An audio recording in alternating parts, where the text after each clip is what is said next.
Vous pensez qu'ils vous voient comment, l'industrie forestière?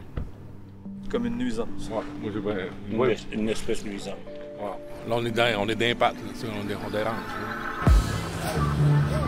Moi, je m'en vais à Mélenchon. Non, vous coupez nos arbres ici. Ah oui? Ça fait des mois que Mamo Première Nation, un groupe autochtone composé de chefs héréditaires et de gardiens du territoire, bloque des coupes forestières pour s'opposer au projet de loi 97 déposé par le gouvernement de la CAQ. Le projet de loi permettrait, entre autres, d'augmenter la productivité de l'industrie forestière dans un contexte économique difficile. Tout ça, ça a été coupé aujourd'hui? Mais selon Mamo Première Nation, cette réforme du régime forestier est une atteinte directe à leurs droits ancestraux et à leur mode de vie traditionnel. Notre inquiétude, c'est la méthode. Ils sont en train de saccager. On s'enligne pour passer la nuit au kilomètre 60 de la route 25 au nord de la Tuque. Il y a des gardiens du territoire et leurs alliés qui sont postés ici. Ils vont passer la nuit jusqu'aux petites heures du matin et ils attendent un groupe de travailleurs forestiers qui se sont organisés sur les réseaux sociaux pour venir les confronter. Là, ça fait des mois que le conflit dure et la tension monte. Moi, j'en ai des amis là, qui travaillent en foresterie. Puis Chris, l'autre semaine, quand je suis monté, là, il était à côté de son steering puis il pleurait. Le gars, c'est le dernier voyage que je fais, Ken, j'ai tout perdu. Là, ça vous fait sentir comment, ça, quand il y a des travailleurs forestiers qui disent « Nous, on est au bout du rouleau », du monde qui pleure sur leur machine parce qu'ils ne peuvent plus payer? Moi, je comprends que tout le monde a faim. Là. Tout le monde a faim. Là, mais à un moment donné, c'est beau avoir faim s'il n'y a plus rien à manger. Il n'y a plus rien. Là, Pendant que nous autres, on se bat contre les forestiers se battent contre nous autres, il n'y a personne qui attaque le gouvernement.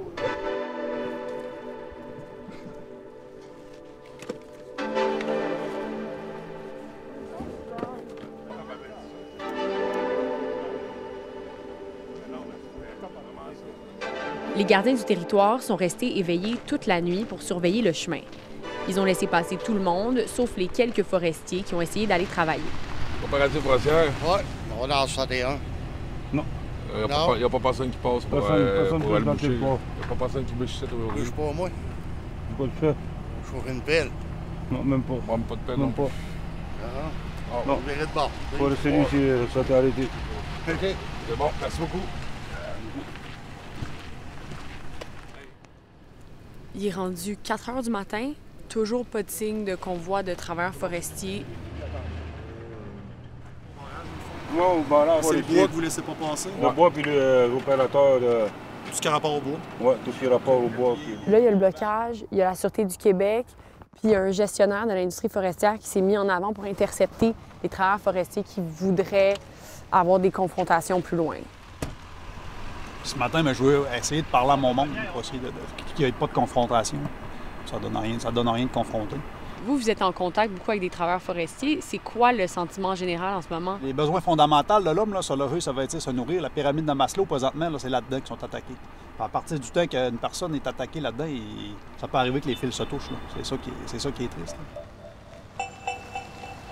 Pour éviter une escalade, Rémabec, une des entreprises forestières les plus importantes de la région, a demandé à ses employés de rester chez eux.